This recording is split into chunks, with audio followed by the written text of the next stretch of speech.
Bonjour.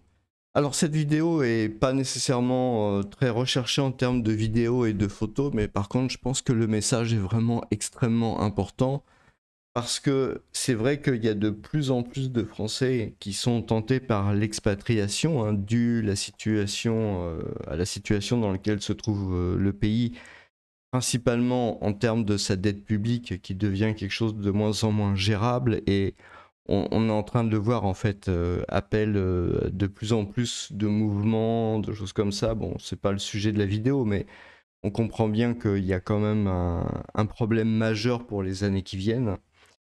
Et donc ça tente effectivement de plus en plus de Français qui le peuvent de partir à l'étranger. Bon, peut-être au départ pour quelques années, histoire de voir un peu que les choses se calment et redeviennent plus positives au niveau économique, hein, éventuellement.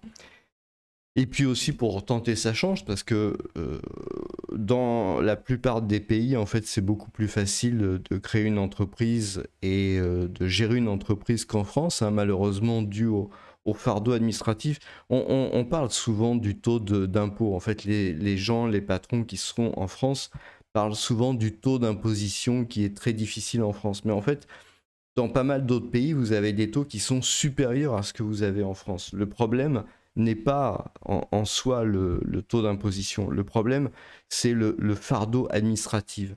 Ce fardeau administratif fait que les petites structures n'arrivent pas à s'en sortir parce que, si vous voulez, le fardeau administratif est directement une arme dirigée contre les petites structures. Puisque, évidemment, c'est quand vous êtes une petite structure que vous n'arrivez pas à gérer toutes les tâches administratives et que ça vous met des boulets aux deux pieds et aux deux mains, et donc ça vous empêche de pouvoir, comment dire, vous développer. Et avec votre entreprise qui va couler, en fait, eh bien, les autres, ceux qui sont plutôt dans le, comment dire, qui ont les bonnes relations, qui viennent des bonnes familles, etc., bah, eux vont pouvoir profiter de tout votre travail, récupérer ça à vil prix et pouvoir, eux, gagner de l'argent avec ce que vous avez en fait créé. Même si votre entreprise a échoué, ça va pas être perdu pour tout le monde.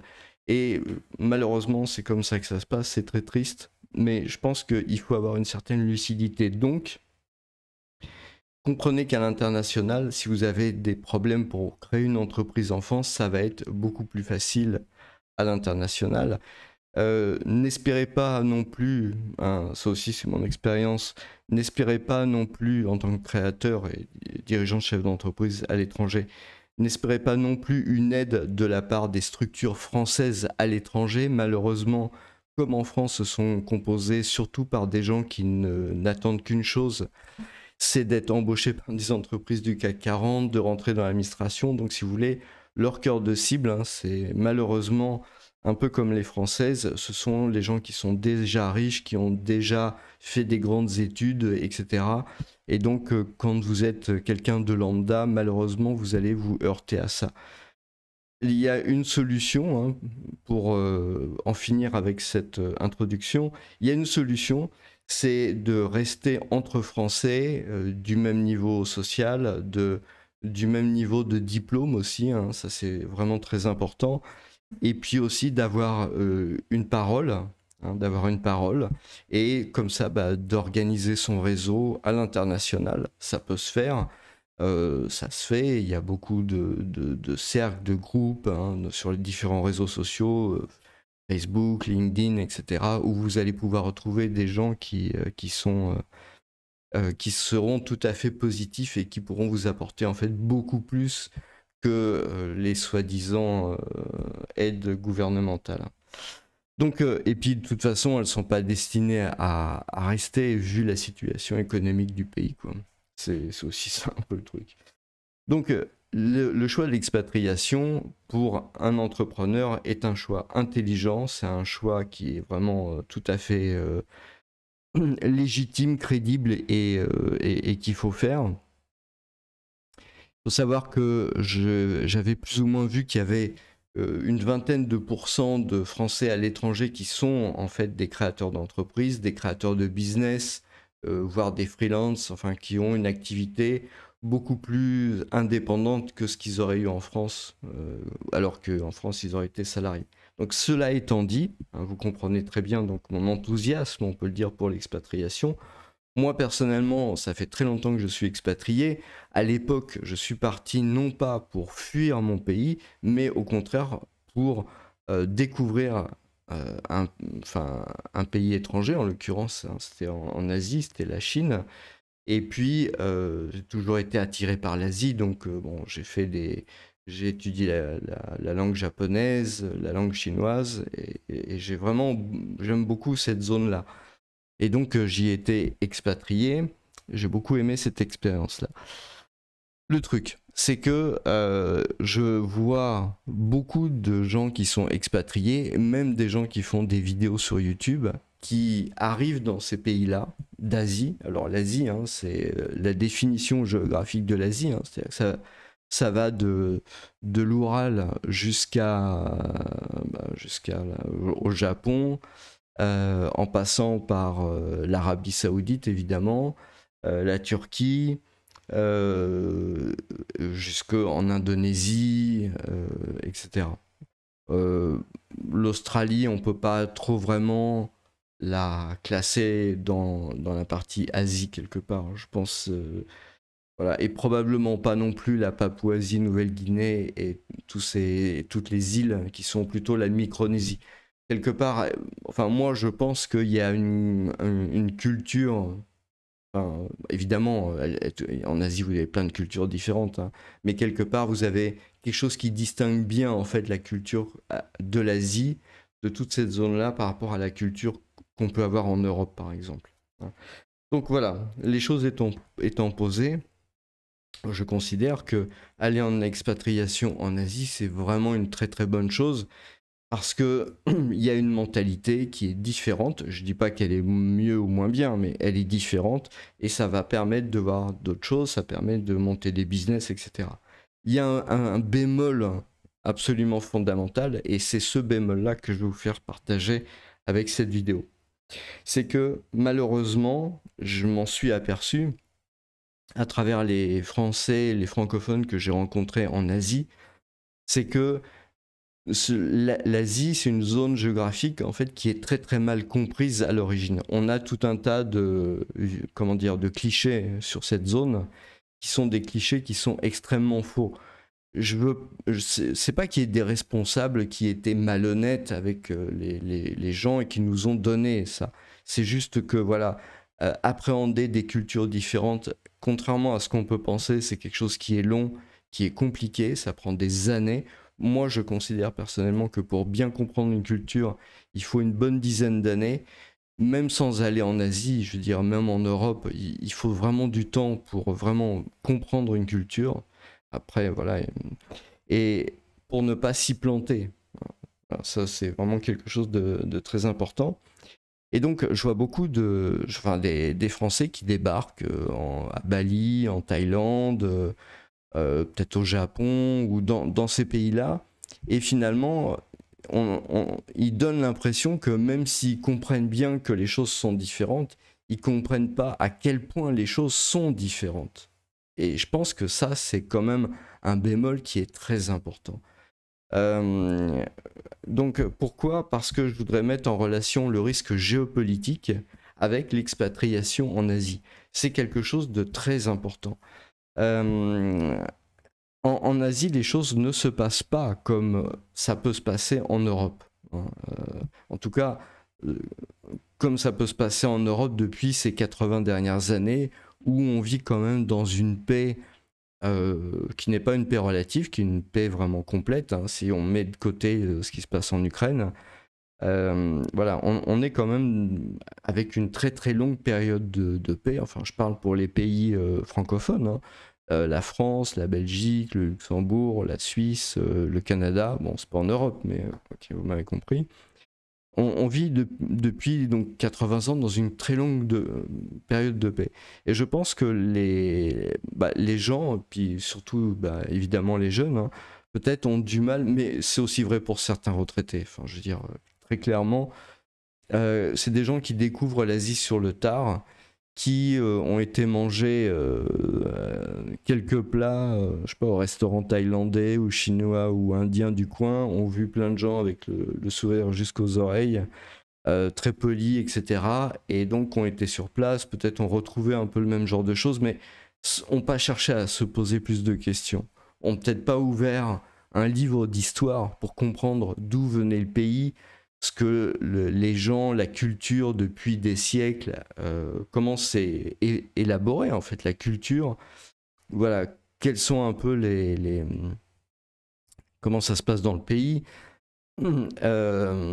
Et puis aussi, ceux qui ont quelque part connu des femmes de ces pays-là ont un avantage, c'est-à-dire que clairement ils ont peut-être une compréhension peut-être un peu meilleure parce que peut-être ils ont eu l'occasion d'échanger, de mieux comprendre un peu les biais, la manière dont les gens pensent, et ça c'est quelque chose qui est vraiment très très important.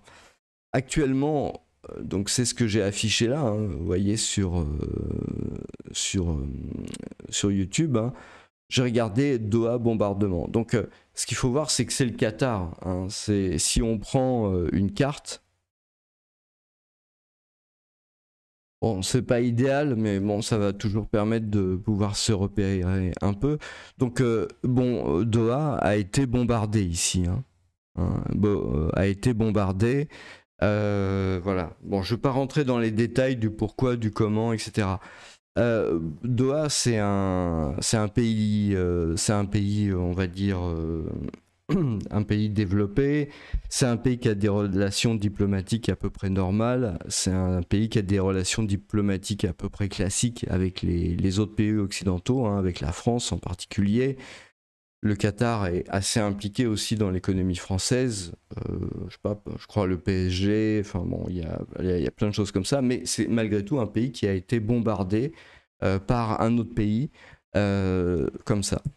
Est-ce que ça aurait pu se passer en Europe? Alors c'est ce qui s'est passé en Ukraine. C'est ce qui s'est passé en Ukraine quand la Russie a voulu envahir l'Ukraine. C'est exactement pareil. C'est-à-dire que vous avez un attaquant qui vient attaquer un pays sans sommation, sans rien, juste comme ça.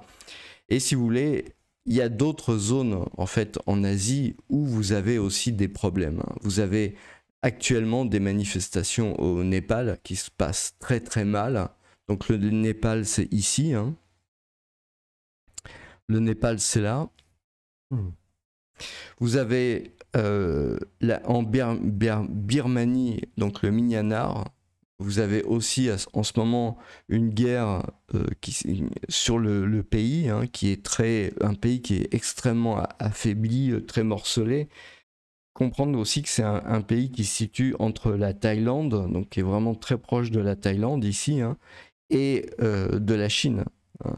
Et donc il y a des enjeux géopolitiques qui sont énormes parce que par exemple pour la Chine, si vous voulez, qui doit faire transiter du passage des bateaux, des containers, du pétrole, etc., ils doivent passer par le détroit de Malacca ici, et c'est évidemment quelque chose d'extrêmement problématique pour eux parce qu'en cas de conflit, le détroit il serait extrêmement facile à fermer.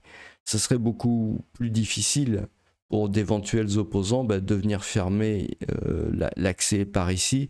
Je sais pas, par exemple, s'il y avait un renversement d'alliance et que l'Inde tout d'un coup se retrouve alliée avec la Chine. Voilà, c'est impossible, pas possible, c'est ce qu'on veut. En ce moment, il y a les BRICS.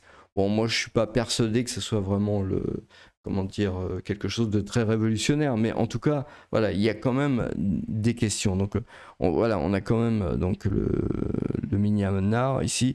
Vous avez aussi l'Indonésie, hein, l'Indonésie qui se trouve ici. Et ça, c'est vraiment très important parce que vous avez ici Bali, etc. Donc, et les relations entre le Myanmar et la Thaïlande ne sont pas nécessairement sublimes. Vous avez aussi en Thaïlande des problèmes plus ou moins religieux. C'est le genre de choses que vous avez aussi aux Philippines. Donc finalement, vous avez une zone en fait qui n'est pas super calme déjà à l'heure actuelle, hein, en termes de géopolitique. Et c'est là-dessus où je voudrais mettre l'accent.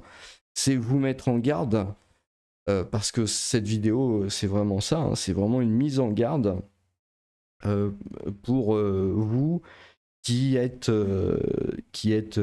expatrié, ou même qui voulez vous expatrier, ou vous êtes expatrié mais vous voulez acheter du real estate, hein, de l'immobilier dans ces pays-là. Vous devez faire extrêmement attention, vous devez comprendre avant vers quoi va le pays, hein, vers quoi va le pays, sa législation.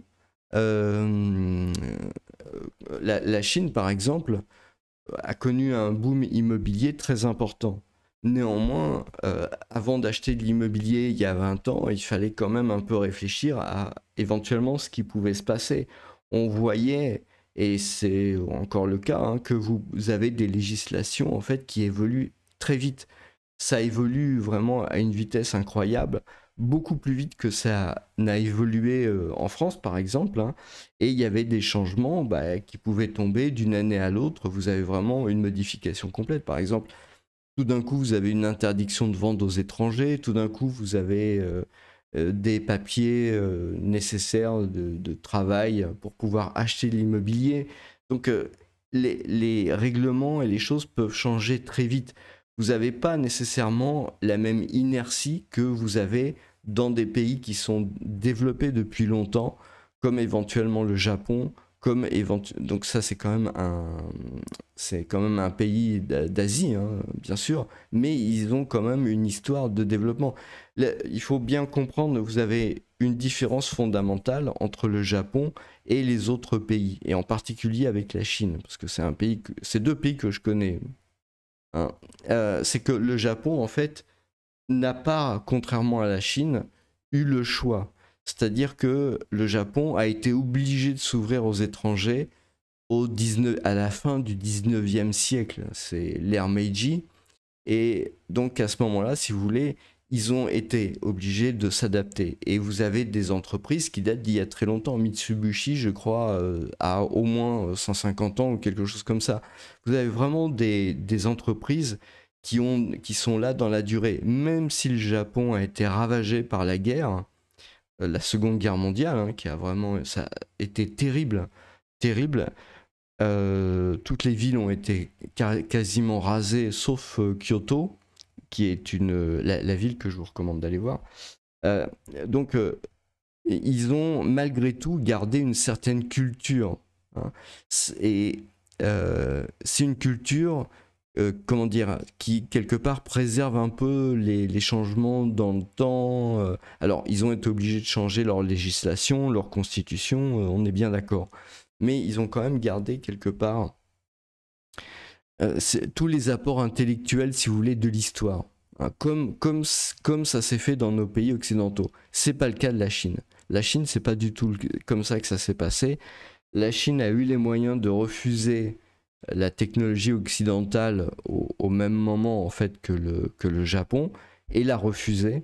Et finalement, pour tout un tas de raisons internes et plus ou moins externes, hein, c'est important aussi, mais je ne vais pas rentrer dans ces détails, eh bien, la Chine finalement a petit à petit décliné et s'est retrouvée donc au début du XXe siècle vraiment comme un pays extrêmement affaibli.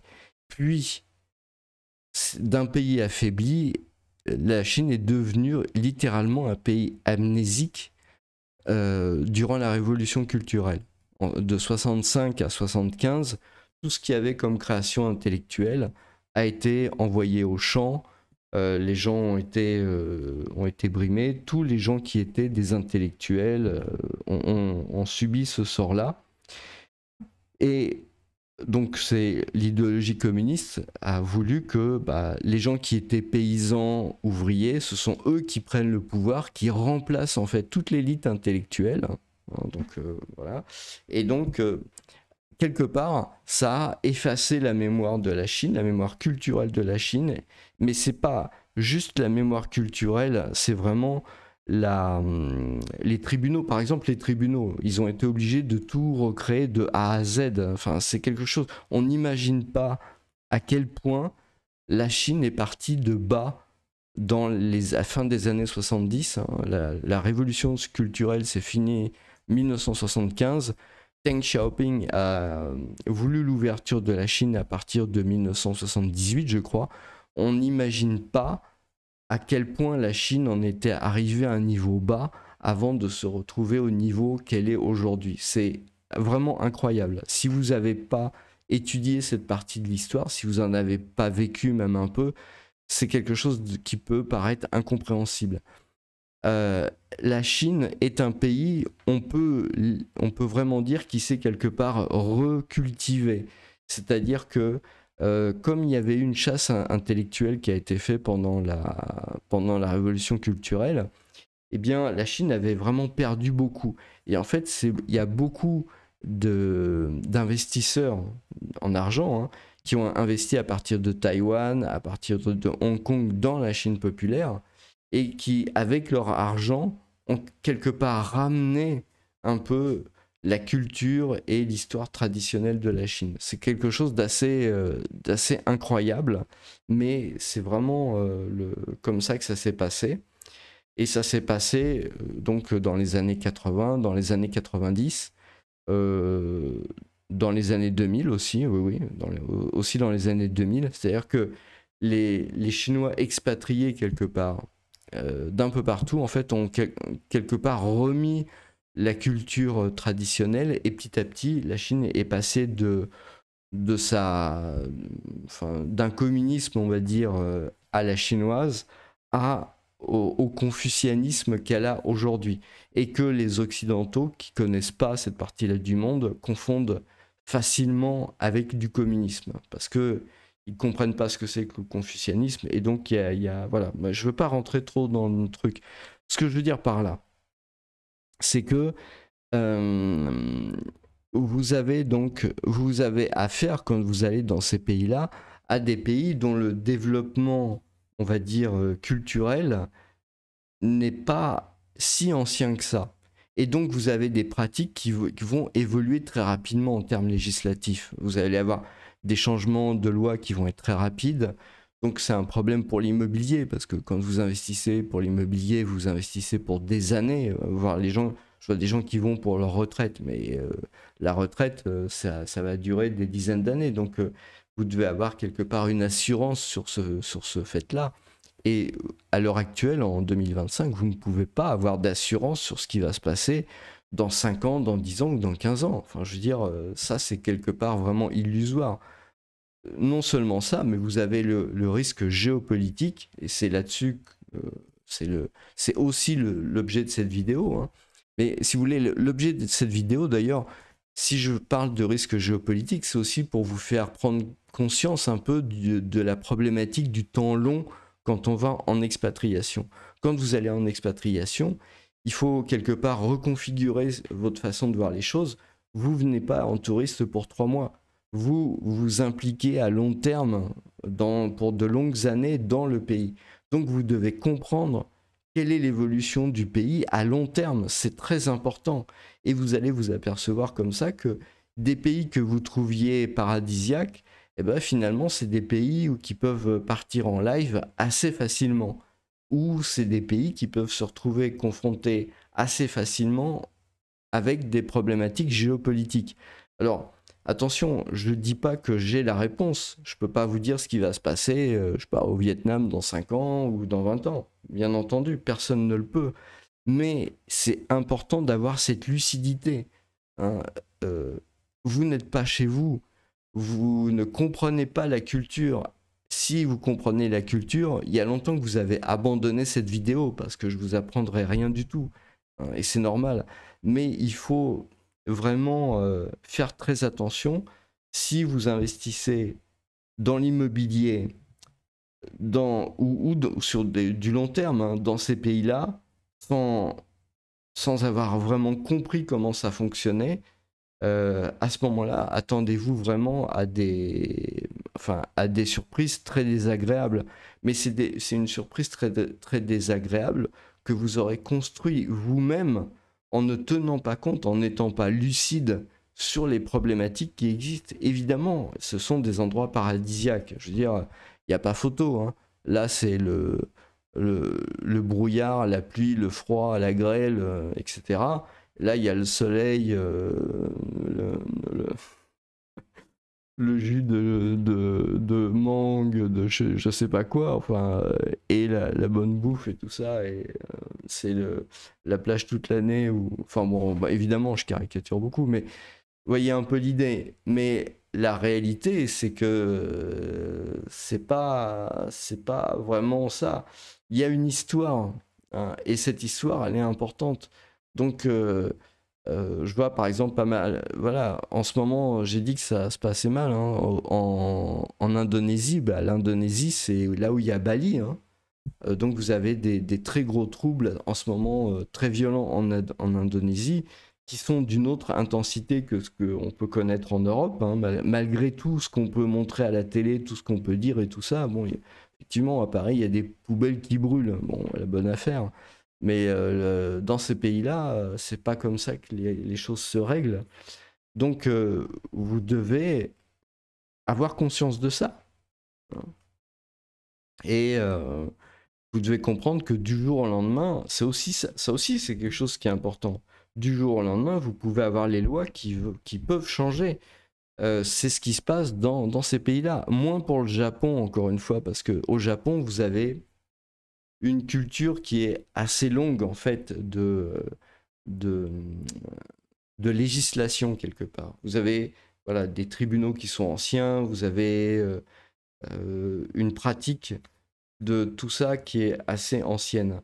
Dans les autres pays, c'est pas nécessairement toujours le cas. Donc voilà, c'est vraiment important de bien faire attention à ça.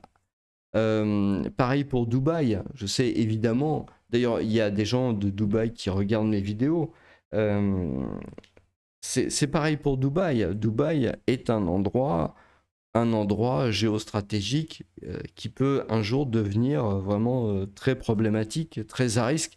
Et le problème, c'est que, comme le montre le bombardement de Doha, en fait, c'est des pays où ça peut basculer très vite.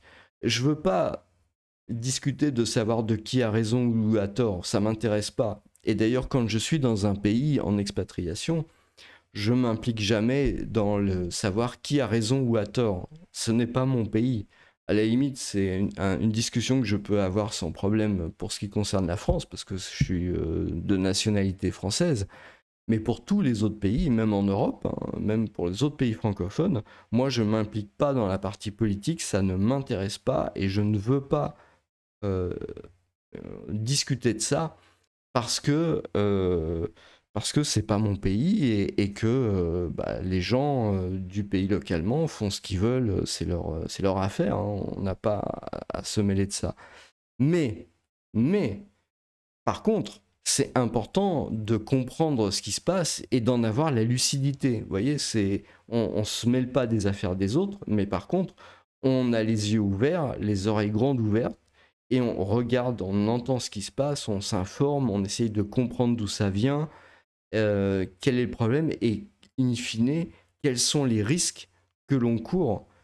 Alors, vous avez les risques au niveau donc, de l'immobilier, mais vous avez aussi les risques personnels. Il faut bien comprendre une chose, c'est que euh, trop souvent, il y a des... Heureusement, c'est une période, je pense qu'en ce moment, j'enregistre cette vidéo le 10 septembre 2025. En cette période, je crois pas qu'il y ait de francophones, en tout cas, qui aient été malmenés dans un de ces pays-là.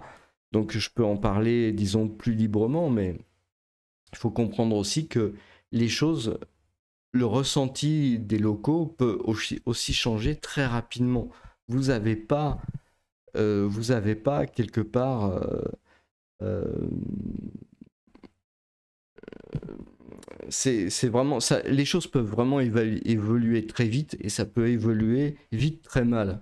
Donc vous devez nécessairement avoir cette lucidité, hein. Je dis pas avoir peur, faut pas être paranoïaque, mais il faut rester vigilant, ouvert, noter éventuellement ce qu'on appelle les signaux faibles, hein, c'est-à-dire comprendre que Peut-être que des fois les gens sont plus très bienvenus ou ce genre de choses-là. Peut-être ça va pas être affiché, personne n'osera vous le dire directement, hein, c'est comme ça. Mais par contre, peut-être il faut faire attention à ces signaux-là de manière à comprendre que un jour ça peut devenir risqué. Et autant quand tout va bien, les étrangers sont épargnés. Je veux dire, tout le monde vous le dira quand vous allez en Asie, c'est beaucoup plus sûr qu'à Paris, à partir du moment où le pays asiatique est quand même dans une certaine, on va dire, sérénité quelque part.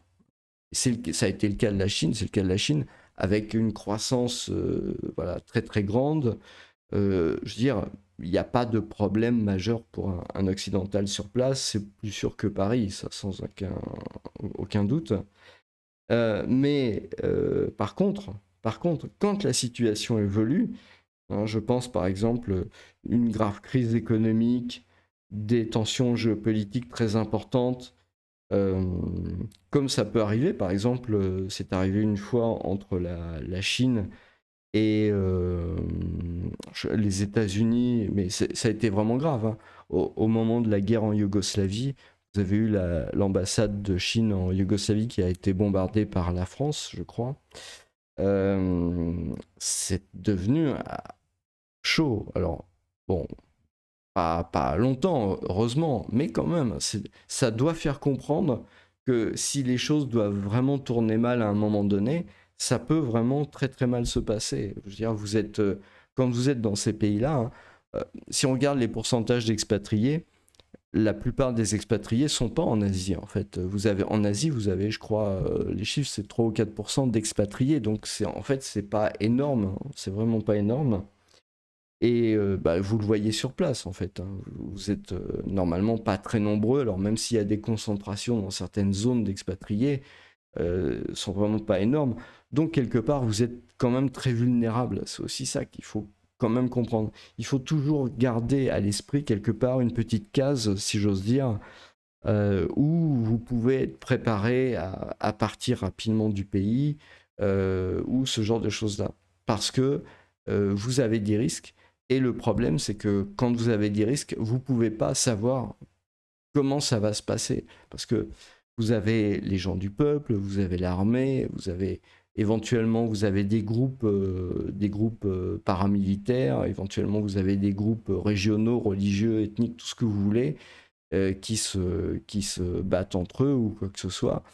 Il suffit que les étrangers tout d'un coup soient reconnus comme étant à tort aussi de l'opposition ou ce que vous voulez.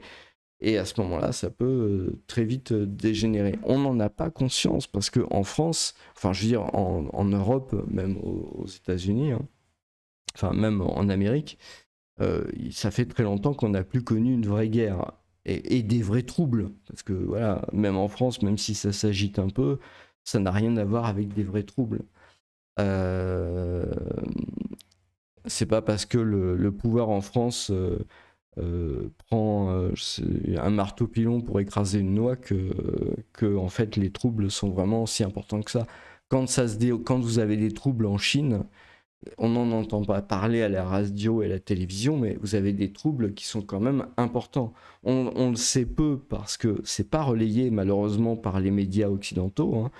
Je ne sais pas pour quelle raison, c'est pas par complot ou quelque chose comme ça, c'est plus par négligence ou voilà.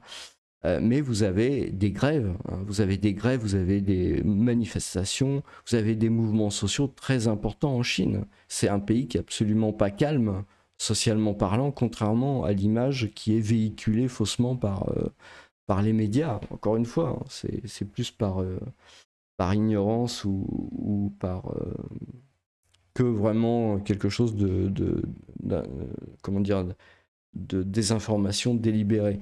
Mais c'est pareil pour les autres pays, hein, le Myanmar, l'Indonésie, même si vous entendez parler, parce que ce genre de nouvelles, hein, l'attaque au Qatar, le Népal avec des manifestations qui ont été très très graves, hein, ça a vraiment dégénéré très très gravement. Vous avez donc le Myanmar, la Birmanie, où là aussi ça se passe vraiment très mal, hein, très très très mal. Et puis vous avez l'Indonésie, mais ça fait quelques lignes, si vous voulez, dans les journaux, genre Le Monde, Le Figaro, Le Parisien, dans la une des journaux télévisés, des chaînes d'information, ça fait un petit filet, mais ça reprend pas vraiment la situation locale. Et puis vous avez des explications qui sont données par des gens, des journalistes, etc. C'est peut-être pas nécessairement, c'est probablement même pas nécessairement des explications exactes sur la situation. Donc voilà, il faut vraiment faire un travail de recherche pour se documenter. Mais ce travail de recherche, il est important. N'allez pas dans un de ces pays-là, en Asie, sans ouvrir un livre d'histoire, sans aussi étudier la langue locale, de manière à comprendre ce qui s'y passe et comprendre si vous allez pouvoir y rester pour des dizaines d'années, hein, ou pour ouvrir un business, ou pour investir, sur du long terme. C'est quelque chose, vous devez faire attention à ça. Et même dans ces cas-là, vous devez nécessairement prévoir de partir quand même rapidement. Il faut dire les choses comme elles sont. Je veux dire, voilà, si l'occasion veut vous y obliger. Ça peut être n'importe quoi, ça peut vraiment être n'importe quoi. Alors quand je dis partir, c'est pas nécessairement si vous avez de la famille sur place, hein. Je veux dire, vous êtes marié avec voilà, une Thaïlandaise, une Indonésienne, une Indienne, une Chinoise, etc. Tout ce que vous... Et à ce moment-là, bien entendu, vous devez réfléchir et voir un peu comment faire dans cette situation. Dans ce genre de situation, c'est sûr qu'on n'a pas envie de partir, ça se comprend tout à fait. Mais il faut quand même avoir une lucidité sur les risques. Et vous devez en plus vous faire cette opinion-là par vous-même. Il n'y a personne d'autre, même si vous êtes marié, même si vous avez de la famille là-bas localement, vous devez vous faire une opinion par vous-même sur la situation, parce que vous n'aurez pas nécessairement la possibilité de recueillir une information objective sur la situation. Il y a plein de choses qui vont perturber ça, perturber la vision des choses. Il y a déjà les gens locaux, hein, même si vous êtes marié, hein, il y a des gens locaux, ils ont leur opinion, comme une opinion politique, hein, donc, où éventuellement ils appartiennent à telle ou telle ethnie, ou telle religion, etc. Donc vous allez avoir une opinion, voilà, comme ça. Vous allez avoir l'opinion des médias, vous allez avoir qui connaissent pas nécessairement bien la situation. Voilà, vous avez tout un tas de choses. Donc ce que vous pouvez faire confiance, c'est vous pouvez faire confiance à la situation vécue par des expatriés qui sont sur place depuis 10 ans, depuis 20 ans, depuis même 30 ans. Vous pouvez leur faire confiance, vous pouvez les interroger sur leur expérience de la vie localement, de voir un peu comment ça se passe, quelles ont pu être les difficultés, quelles difficultés ils peuvent rencontrer actuellement. Vous voyez, il y a tout un tas de choses en fait qui peuvent être vraiment quelque chose de positif à échanger comme ça, pour avoir une vision lucide des choses. Je pense vraiment c'est indispensable. On sent bien que la situation géopolitique, elle n'est pas simple. Le risque, je dis bien c'est un risque, c'est pas avéré, mais c'est qu'il y ait une crise économique quand même mondiale dans les trimestres qui viennent. C'est pas quelque chose de sûr, hein, pas du tout. Hein, c'est pas, je sais pas combien de pourcentage de risque que ça arrive, peut-être quelques pourcents ou quelques dizaines de pourcents en dessous de 50%, mais voilà, il y a quand même des risques. C'est pas le genre de truc que vous voulez découvrir au dernier moment. Parce que à ce moment-là, bah, évidemment, c'est trop tard. Donc, moi, je vous encourage vraiment l'expatriation, c'est vraiment un truc vraiment super, c'est bien. L'expatriation en Asie, c'est génial, c'est une zone que j'adore. Mais il faut y aller avec lucidité. Ça, c'est vraiment important pour pas avoir une expérience gâchée par les différents problèmes qui pourraient survenir. Voilà, je vous remercie, bonne journée.